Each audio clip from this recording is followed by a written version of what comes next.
You are looking at Julian's pronunciation guide, where we look at how to pronounce better some of the most mispronounced words in the world, like this other curious word. But how do you say what you're looking for today?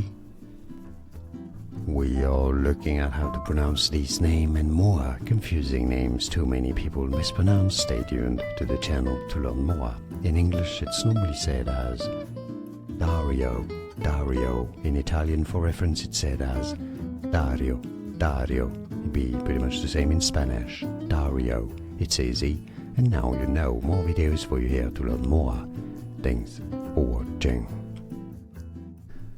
Here are more videos on how to pronounce more confusing words and names too many mispronounced. Like this video if you found it useful. I appreciate your support. I'll see you soon and thanks for watching.